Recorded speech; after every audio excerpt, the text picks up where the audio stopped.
Not all who heeded the call to go west found overnight riches. Many found instead a grim struggle for existence and were lost by the wayside. One of these unfortunates was saved from a life of crime by the help of Rex Allen, who stars as the Frontier Doctor. Following the panic of 1893, unable to find work in eastern cities, countless families migrated west. They were easy prey for land speculators who sold them worthless farms, many without water. When drought came, these families were destitute. One such family was the Matthews, who migrated from Chicago and whom I did my best to help.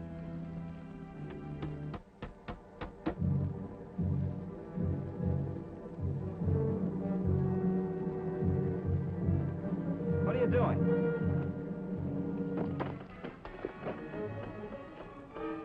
Leave it there. I said leave it there.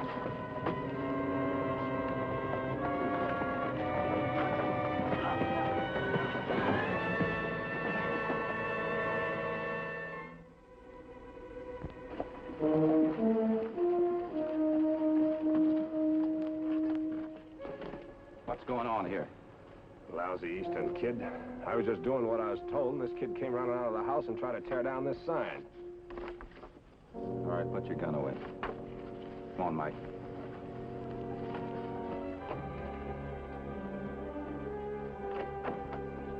I saw the fight. Why was he putting up that sign? I'll kill anyone who tries to kick us out while Mama's sick. Don't worry about it, Sally. I'll take care of it. I got your message. Is your mother in the bedroom? Yes, she is.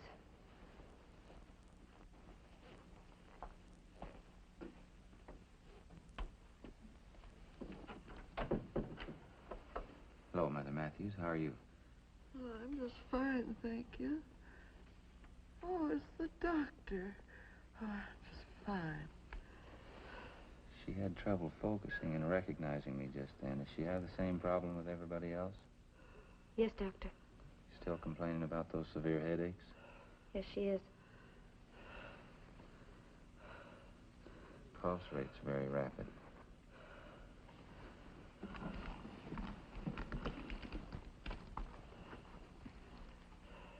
Here's some sedative pills. I want her to have one of these every 2 hours in a glass of water. Now, you try to get some rest, Mother Matthews, and I'll be back to see you again real soon. Oh, yes, doctor. Yeah.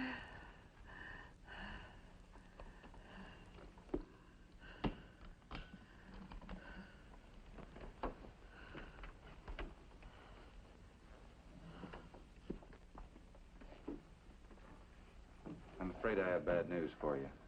We better sit down. What is it, Dr. Baxter? You've known for a long time that your mother's suffering from these violent headaches. They're due to a tumor that's pressing on her brain. The symptoms she has now, loss of memory, double vision, and rapid pulse, indicate that the pressure's increasing. She's going to have an operation. Mother of mercy. And she must go to a specialist, a brain surgeon. There's a good one in San Francisco, and he's a friend of mine. I'll send him a telegram right away. And meanwhile... Now, wait. What's this talk about surgeons and operations? We have no money. Mike's right. We haven't even been able to pay you for all you've done for Mother. Don't worry about that. I'll tell you why we can't pay. It's because we were tricked into buying this worthless farm that earns us nothing. All right, forget about that. But I'm strong. I can work, and I want to work. Why can't I find work, Doctor?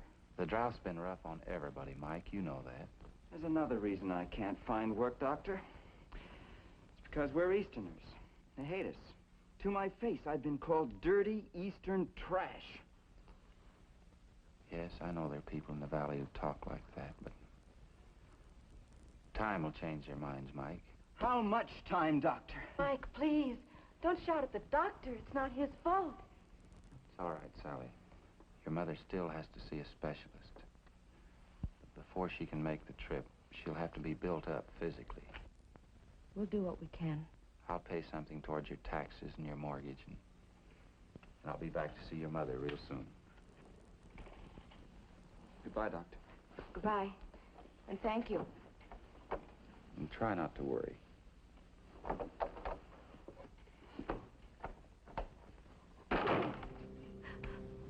What do we do? What do we do? Sell the furniture. Maybe the horse and buckboard.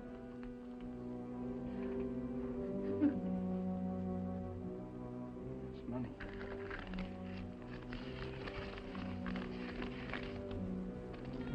$3. Will it always be like this, that the doc will be paying something toward the mortgage and giving us the money for the food we need? What are you doing? We're not taking charity anymore. I'll get the food Mama needs. Where are you going? Mike!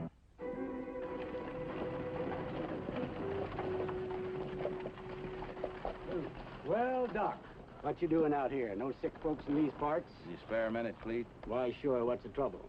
The young fella in town I'd sort of like to help out. His father died about a year ago, and his mother's pretty sick. Thought maybe you might be able to use him here on the ranch. What's his name? His name's Mike. Mike Matthews. One of those eastern nesters, huh? Sorry, Doc, it's not my policy to hire him. Not that I've got anything personal against him, you understand? I see. I'm in kind of a spot myself on account of the drought. Had to lay off a few of my regular hands. You didn't let me finish, Cleet. What I meant was for you to hire the boy and for me to pay his salary. Is that a deal? You pay his salary? Why, how can I lose? Sure, it's a deal. There's just one thing I want understood, Cleet. I don't want the boy to know I'm paying his salary. All right with me. Thanks a lot, Cleet. Guess I'm the one should thank you, Doc, getting me an extra ranch hand for nothing. So long. So long. Get up, Jude.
What's wrong, Mr. Barone? Sheriff, I want you to arrest this boy. I caught him trying to pull off the... Well, Doc, I was just telling the sheriff. I caught this boy red-handed on my grazing land trying to steal a calf. Is that true, Mike? Yes. Mike, the man you stole from, was about to give you a job. What? You mean... So this is the boy. Well, it's a good thing I didn't hire him. There's no room on my ranch for sneaking, thieving Eastern trash. Don't you call me Eastern trash, you understand? I'll call you anything I want to. I'll kill you, I'll kill you! Take it easy, Cleet. Take it easy. Jim! Jim! Come in here. Yes, Sheriff? Lock him up.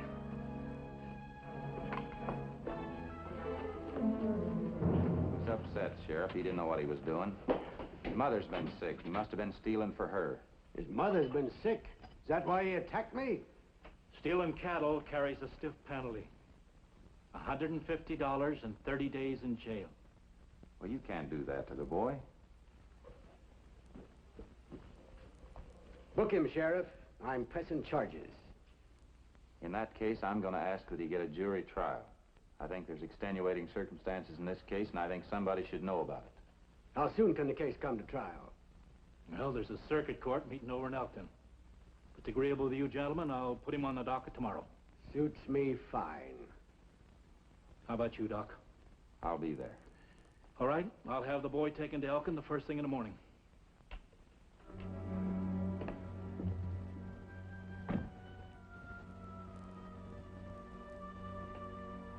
Doc, Don't worry about it, son. I'll break it to the family as easy as I can.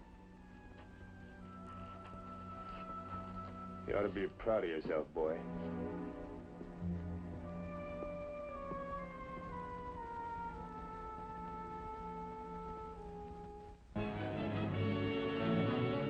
Early the next morning, Mike left the jail for the trip to Elkton. Tell you what, I'll make you a bet. I'll bet you get the full sentence for stealing. That's a $150 fine and 30 days in jail. No. That ain't all. He'll get you for assault and battery charge, too. For beating up on Cleet. That's another $300 fine and 60 days in jail. But the doctor will explain. My mother's sick. She needs me at home. I won't cut no ice with this here judge. You know what he'll say? Same as I would. Should have thought of that before you stole. You're a murderer, Mike. Just as sure as you're sitting there, you're going to be convicted. Your mother won't be able to stand that. Sick as she is, she'll die. Yeah, you're a murderer.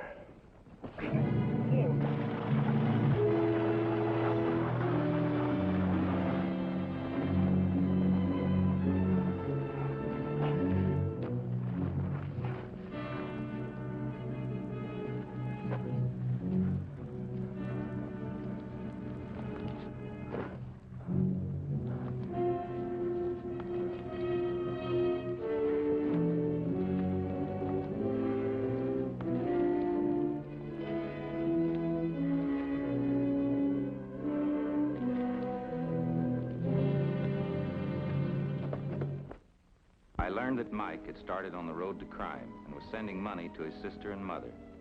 Take it, Doctor, and give it back to the people that Mike stole it from. I'll do my best, Sally. How does he get the money to you? I see him occasionally. Then you know where he is? Sometimes. Sometimes not. She's in bad shape, Sally. She must have that operation, but she's too weak. She's not even trying. Yes, I know, Doctor.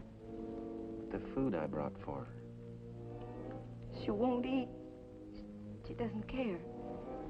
Since she found out that Mike's a bandit, she says she doesn't want to live. And my hands are tied. Take care of her, Sally, and if she gets any worse, send for me. I'll go directly home after I deliver this money to the sheriff. In the meantime, try to get her to change her mind.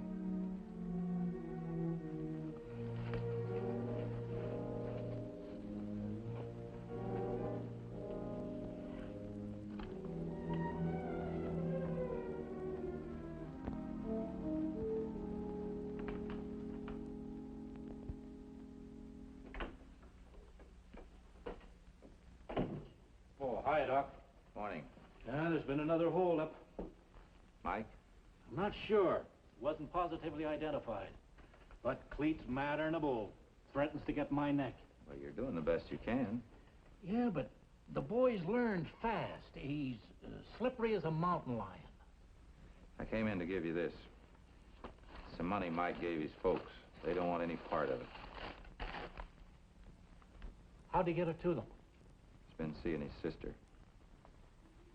Oh, then she must know where Mike's hiding out.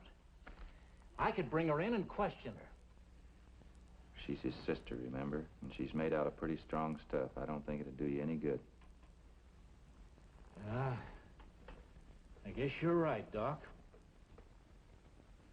The safest place for Mike, for himself and everybody concerned, is behind bars. If I can do anything to help you, why, let me know. Thanks.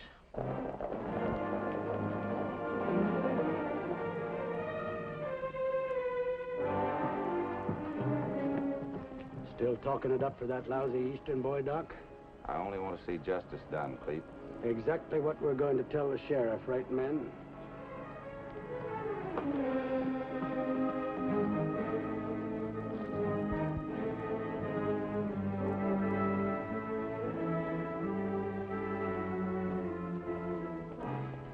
Baxter! I've been looking all over town for you. What is it, Sally? Mama's much worse. Get in.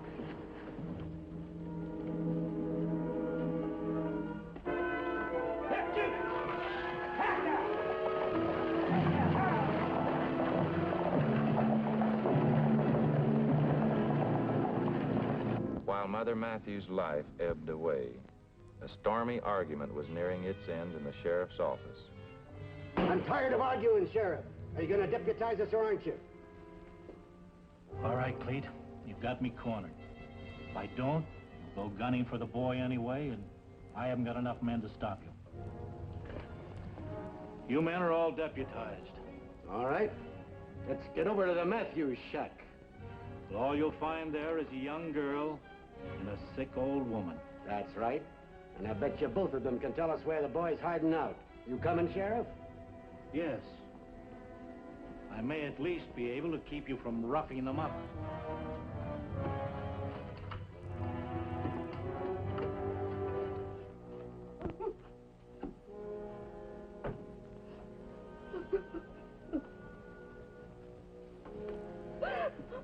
Oh.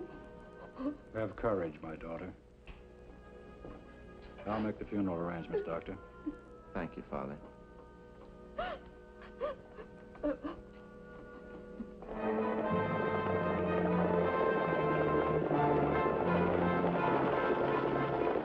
You couldn't find Mike? I found him. He was afraid of a trap.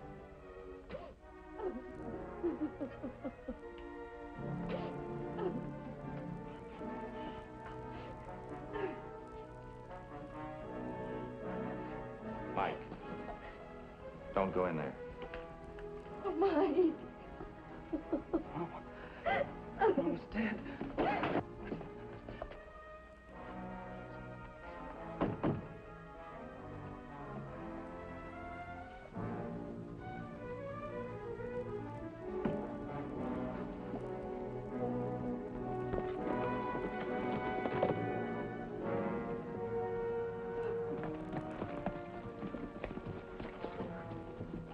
Found Mike's horse staked out in the woods. He's around here and we're going to get him. His mother just passed away. Give him a few minutes alone with her. Give him time to figure out how to blast his way out past us, not in your life. Wait a minute, let me talk to him. Maybe I can convince him to give himself up. Give the doctor a chance. All right. Sheriff, take some men and surround the house. Jim, Ed, come with me. And you got 2 minutes. If he's not out then, we're coming in shooting.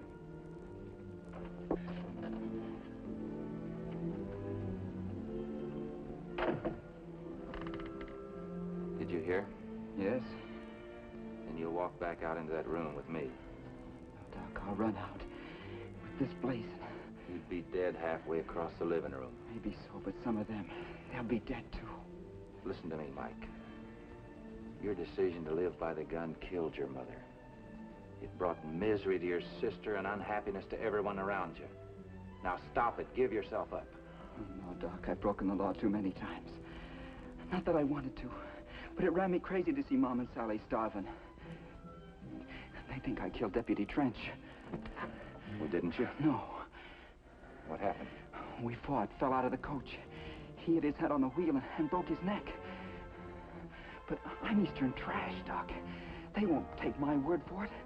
They'll hang me. I'll try to get the court to believe you, Mike, if you'll give yourself up. Time's up, Doc. We're coming in. Don't pull that trigger. Please! Please! No! No, Mike! Get out of the way, Doc. He's got a gun. I need more time. Shut the door. I said he's got a gun. I said shut the door. I'll shoot you, Doc. I swear it, unless you move. No!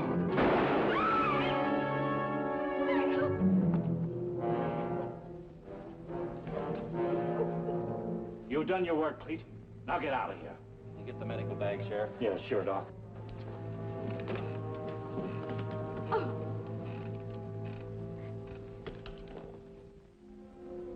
I saved Mike to face a judge and jury who refused to believe his story of the killing and who sentenced him to hang by the neck until he was dead. I had but one more avenue of appeal, the governor. Amen.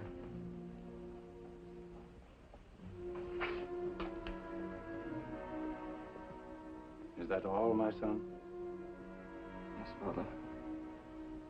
The killing of the deputy. You still say it was accidental. Tell me the truth, Mike, so that I may grant you absolution. What you say is between you and God. I cannot break the secrecy of the confessional. Is the doctor the only one who believes me? It was accidental. I believe you. I was wrong to become a bandit, Father. I know that now, but tell me, why couldn't I find work? Why were we so poor that I had to steal food from my mother? Why was I always called a nester and dirty Eastern trash? At the trial, why wouldn't they believe me?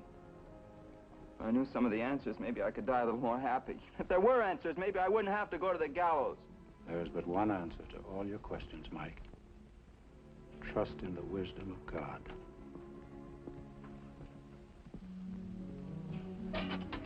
Prepare yourself. It's time, Mike. I have one more question, Father. What's going to become of Sally? The doctors arranged to take care of her.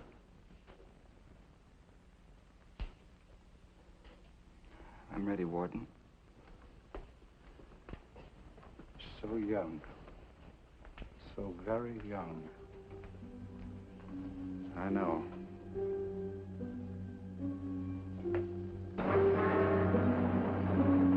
Get out there!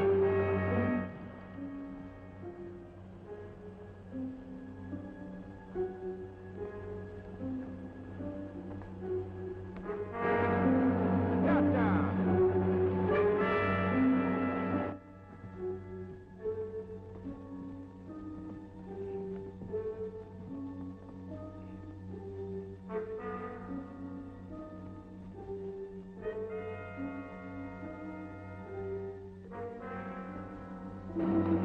Get back!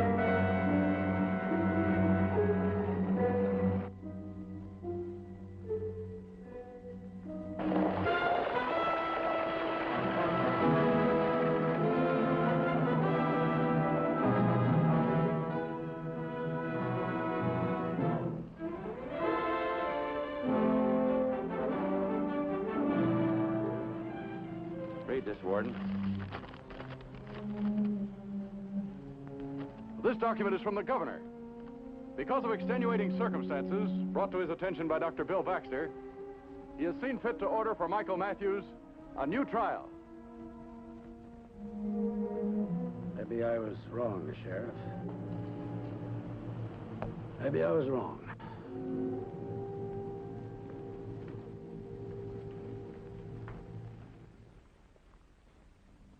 It was a different story at the second trial. Mike was exonerated of murder but pleaded guilty to his other lawless acts. The judge sentenced him to a year in jail and fined him $1,000 for the damage he'd done, then put him on parole to Sheriff Santo. Mike somehow was to work out his fine.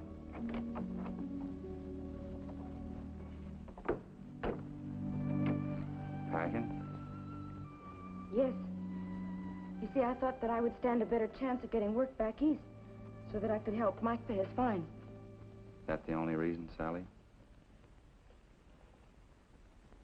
Yes. You know, the West belongs to you as much as anyone. Probably even a little more. Both your folks are buried here. You suppose you could talk her into staying if maybe I could find her a job? You bet I could. Let's see what we can do about it.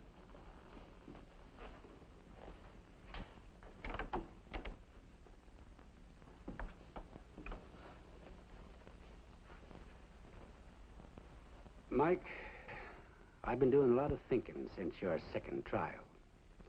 That one proved I was all wrong. Now, I'd like to try and make it up to you. You can't leave here because you're on parole, but you can put your time to use by building up your farm. I'd like to stake you to a few head of cattle for a starter. You can pay me back later. Sally, how about coming over and cooking for my ranch hands? Won't pay much, but enough to get by on. And it means you can stay here together. How about it, Sally?